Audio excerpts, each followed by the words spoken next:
Donc si je résume, la dernière fois, nous avions étudié la chute d'une bille grâce à des photos où vous aviez un schéma et vous m'avez tout tracé à la main pour faire les vecteurs vitesse. Alors désormais, dans cette nouvelle activité, ça va être exactement la même chose, encore la chute de la même bille, mais cette fois-ci, une vidéo a été faite et nous allons exploiter la vidéo et l'outil informatique et faire des calculs et des schémas graphiques, mais avec un langage de programmation qui s'appelle Python. Alors le document, je vous montre un petit peu le principe, on ne va pas le faire ensemble. Je vous montre le type d'expérience que nous ferons peut-être à la rentrée. Vous voyez la personne, bon là c'est pas une bille, c'est sûrement une balle. Elle va lâcher la balle, et vous voyez qu'au cours de la chute de la balle, vous faites un pointage et à côté le logiciel vous marquez automatiquement en fonction du temps, il vous marque la position X, donc l'abscisse Y de la balle. Donc vous suivez le mouvement de la balle, vous la pointez au cours du temps.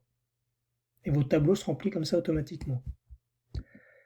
Donc ça, ce serait l'outil vidéo et pointage, logiciel de pointage vidéo.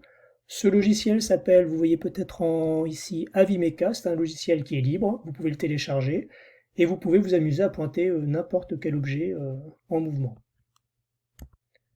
Donc j'ai résumé tout ça ici. Le document 2, donc l'exploitation après du logiciel Avimeca.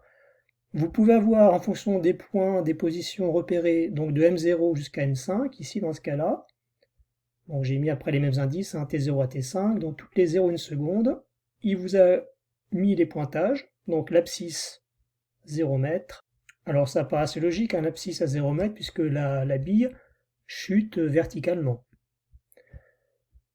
Pour les ordonnées, vous voyez qu'en fait, nous sommes partis de la position initiale Y0, c'est la position la plus haute. Donc là, Y0, 1,19 m, et là-bas, elle est en train de chuter. Donc là, ce tableau-là, vous l'avez grâce à ce logiciel. Vous récupérez les données via le presse-papier, par exemple, c'est une mémoire temporaire, et on peut exploiter ces valeurs numériques. Alors, petite précision, vous noterez que là, j'ai commencé à numéroter de M0 jusqu'à M5. La dernière fois, sur votre feuille, j'avais numéroté de M1 à M6. Bon, en soi, ça ne change pas grand-chose, mais simplement, nous verrons que pour exploiter les numéros des indices, c'est plus simple de commencer à 0, et d'ailleurs, c'est le temps 0, c'est le top départ. Donc T0, 0 secondes. Le document 3, la partie un petit peu ardue par rapport un peu aux mathématiques, j'ai mis, donc je parle de composants du vecteur vitesse, je prends un cas très général, c'est-à-dire qu'en fait, vous voyez là, j'ai remis mon axe Y, mon axe X, ça c'est classique, je parle en mètres, moi je parle de mesures dans l'espace. J'ai mis une trajectoire quelconque, M0, M1, M2, M3, vous voyez, j'ai fait un peu n'importe quoi, ça c'est pas grave, donc c'est un cas très général. Alors ce que je veux faire, pour être très clair, je veux donc construire mon vecteur vitesse au point M1. Donc déjà je sais que c'est un segment fléché qui part du point M1. Comme on l'a défini la dernière fois, ça ne change pas, le vecteur vitesse V1, c'est bien le vecteur déplacement M1, M2. Vous avez mesuré la règle la dernière fois, divisé par T2 moins T1, la durée pour aller du point M1 au point M2. Donc c'est la même définition que la semaine dernière. Vous voyez que la flèche ici en bleu V1, donc ça pointe vers M2. Le vecteur V1 est confondu, si vous voulez, avec le segment M1, M2. Après, la longueur du vecteur vitesse dépend de l'échelle que vous avez choisie pour l'échelle des vitesses. Si on rentre un petit peu dans le domaine mathématique, vous avez donc bien sûr le point M1, il a une coordonnée x1 et y1, très classique. Le point M2, idem x2, y2. Je veux faire mon vecteur déplacement M1, M2. J'en ai besoin pour mon vecteur vitesse. Eh bien, j'applique les mathématiques. Le vecteur déplacement M1, M2, c'est bien x2 moins x1. Et pour les ordonnées, y2 moins y1.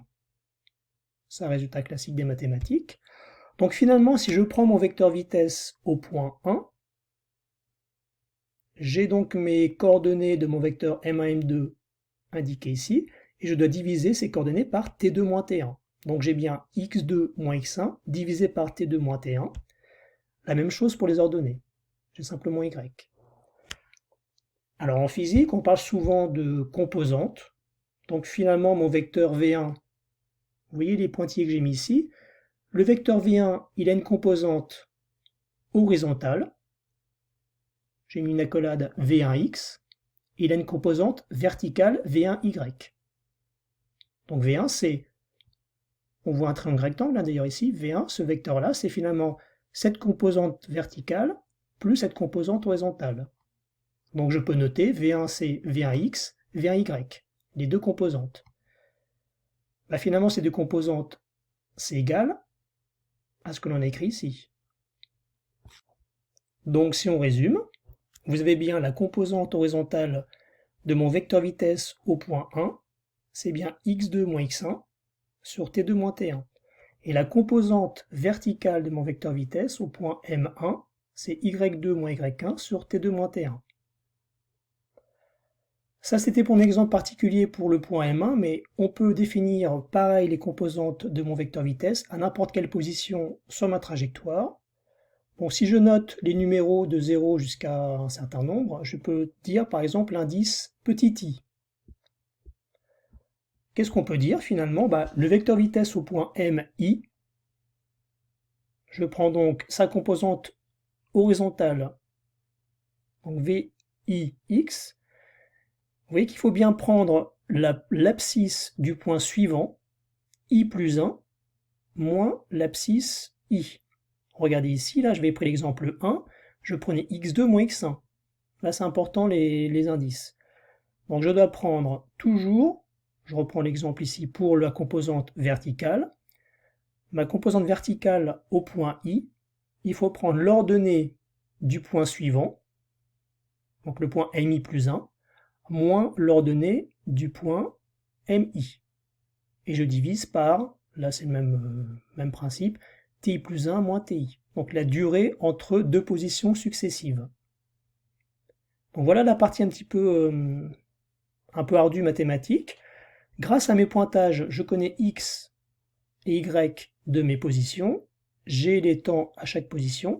En effectuant ce calcul-là, je peux avoir les composantes horizontales et verticales de mon vecteur vitesse au point de ma trajectoire. Et je peux après les construire grâce à Python, qui est un langage de programmation qui va donc nous intéresser maintenant. D'ailleurs, c'est le problème que je vous ai indiqué là. Comment utiliser le langage Python?